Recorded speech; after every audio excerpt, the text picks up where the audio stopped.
Il y en a partout. Ça se croise, on ne sait plus où on est, c'est incroyable. Mais si c'est dans le noir, on ne doit pas voir s'il y a des problèmes ou pas, on doit rien... On entend et c'est pour ça au départ, on roule 2-3 tours avec la lumière allumée pour voir si tout se passe bien. C'est beaucoup basé. D'abord ils enlèvent dans la musique, mais c'est beaucoup basé sur le son. D'accord. Ils ont tellement habitué, ils connaissent tellement bien le manège. Il y a quelque part une vis qui est plus tellement serrée ou n'importe quoi. Ils entendent tout à l'oreille.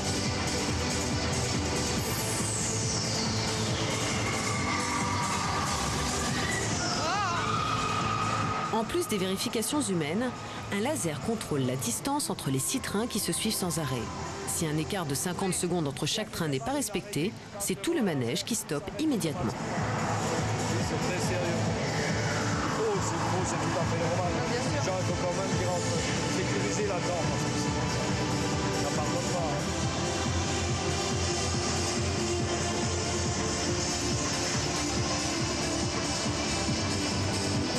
Alors je vous explique, il y a Jean-Louis là, il est parti, mon copain. Il m'a dit de pas bouger, je bouge pas.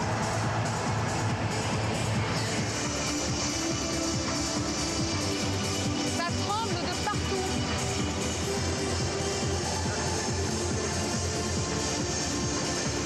Ah là là!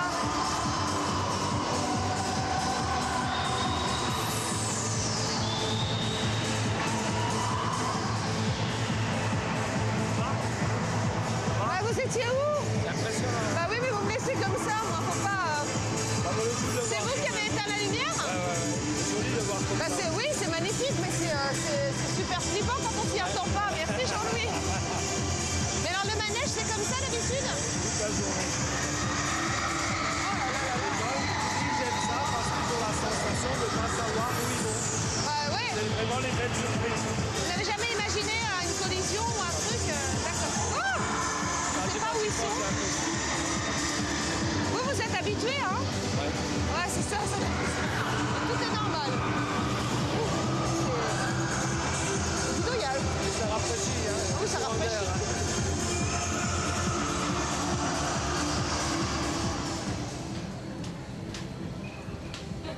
Voilà, maintenant, je suis content qu'on soit sorti de là parce que, Bah moi aussi. mine de rien, Merci, hein. on est mieux ici qu'en haut. Hein. Merci. C'est moins dangereux. Hein. Oui.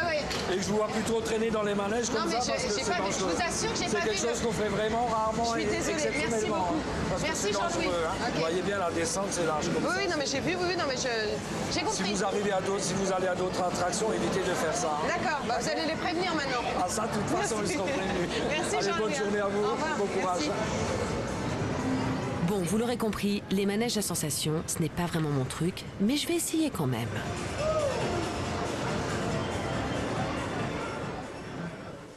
Au milieu du parc, une tour d'observation monte à 75 mètres de haut. C'est pas vraiment une attraction, mais pour moi, c'est déjà un défi.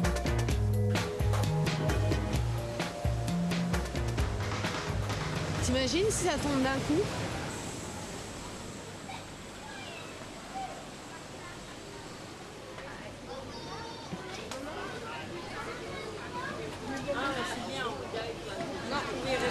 Oui? Allez, je rentre pour voir ce que ça fait, mais vous m'enfermez pas dedans? Non, voilà. Ah non, ça va pas le faire, hein, ça. Et comment on sort d'ici? Non, j'étouffe. Hop. Bon, allez, dégage. Ah, attends. Ah non, je peux pas. Non, mais moi, Allez.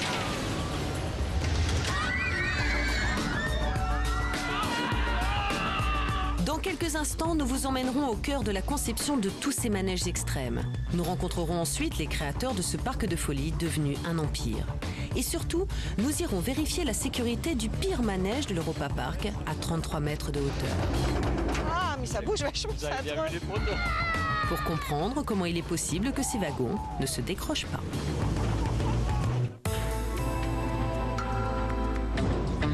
Retour à l'Europa Park en Allemagne, le plus grand parc saisonnier du monde. Oublions l'épisode de la tour d'observation du parc, j'essaierai de faire mieux la prochaine fois. Bilan, ce sont Seb et Riton, nos caméramans, qui vont tester pour vous le Blue Fire. Et ça va tellement vite qu'il a fallu trouver un moyen de ne pas perdre la caméra en vol.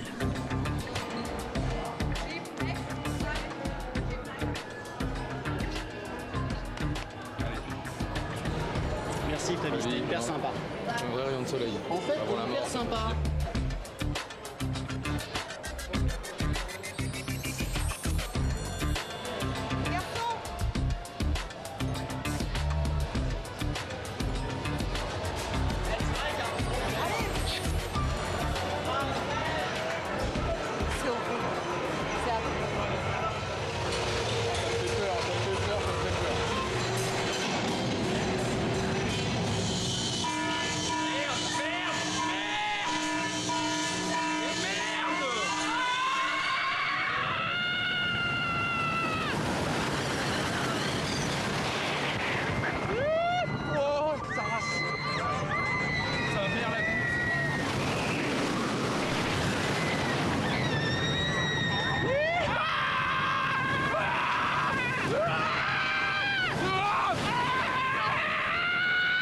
J'ai cru qu'on allait sortir du rail.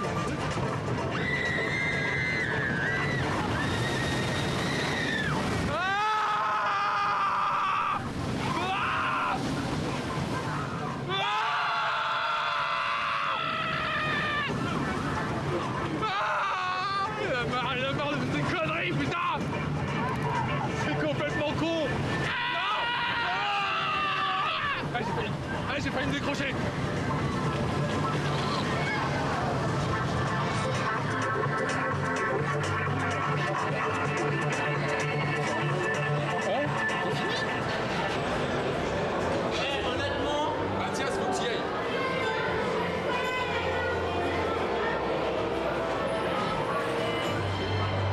Ah, ça envoie bien. C'est bon les conneries, là. On arrête 2 secondes les conneries. Terminé. Ouais, merci. Ces manèges de dingue, les propriétaires du parc ne les achètent pas, ils les conçoivent et les fabriquent eux-mêmes ici, à 40 km du parc, dans les ateliers MacRides. Avant de construire le moindre wagon ou de prévoir le moindre parcours sur des rails, c'est sur ordinateur que les ingénieurs vont modéliser toutes les sensations et surtout s'assurer qu'il n'y a pas le moindre danger. Bonjour. Ok.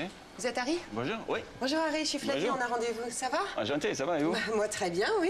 Alors, Ouais. vous êtes ingénieur, hein, Oui.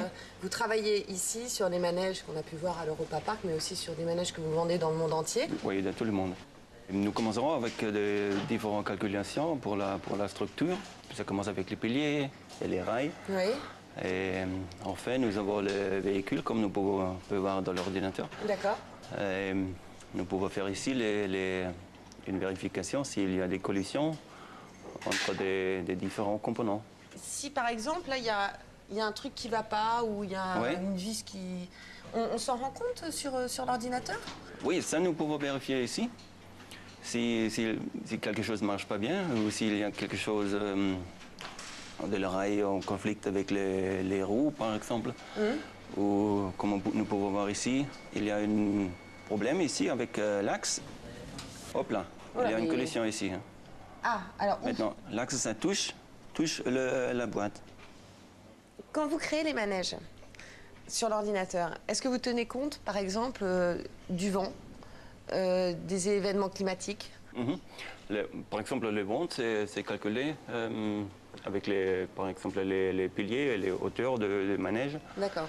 C'est une différence si une manège c'est seulement 2 mètres ou 5 mètres ou 20 mètres hauteur. Ok. Petit ou grand manège, tout est fabriqué dans des ateliers juste à côté des bureaux d'ingénieurs. Au total, et selon leur taille, entre 10 et 15 attractions par an sortent de MacRides. Et pas seulement pour l'Europa Park. Ça, c'est pour un nouvel projet. Hein. C'est pour un nouveau... C'est quoi ce nouveau projet? C'est à Hong Kong. Hong Kong? Oui. Vous travaillez aussi pour Hong ouais? Kong? Oui, pour les Chines, pour les Japonais, pour les Américaines. Les attractions allemandes de MacRides vont aussi se retrouver en France, chez Euro Disney, ou jusqu'au Moyen-Orient, au Dubai Park par exemple. On conçoit d'abord par petites parties et on assemble tout sur le site? Oui. C'est long à monter un gros manège? Par exemple le Blue Fire. Le Blue Fire, ça a commencé au mois d'octobre jusqu'à février, 5 mois. 5 mois? Ah, c'est assez rapide en même temps, hein, par rapport à la structure. Ouais. Et Mais les clients commencent avant pour faire les fondations. pour les piliers. D'accord. Et ça peut jouer encore peut-être 2 mois. Tous les manèges sont conçus et modélisés sur ordinateur. Mais pour la fabrication, aucune machine automatisée.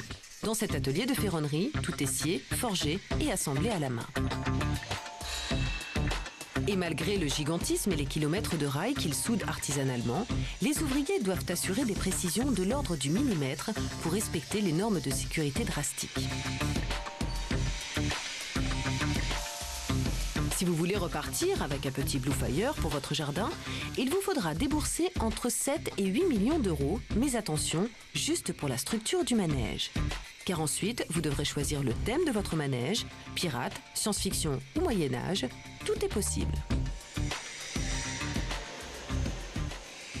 Là, on est en pleine forêt noire, là. Oui. Et c'est à quelques kilomètres du hangar que McRides entrepose les moules qui vont permettre de réaliser les coques des wagons et de créer l'univers de votre manège. C'est comme ça que dans 2 parcs différents sur la planète, on peut avoir exactement la même structure, mais sur des thèmes totalement différents.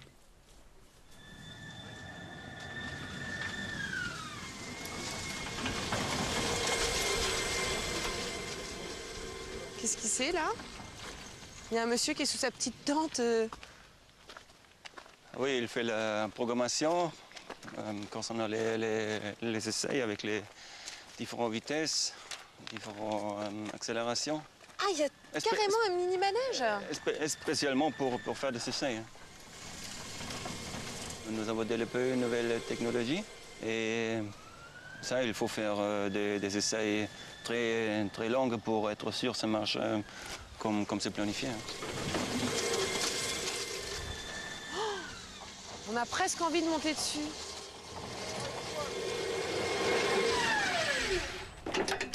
Montrez-moi.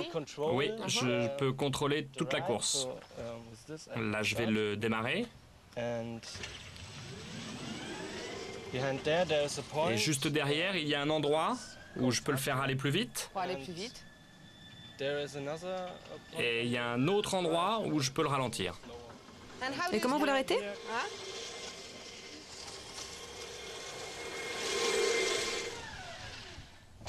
Ça, c'est un arrêt.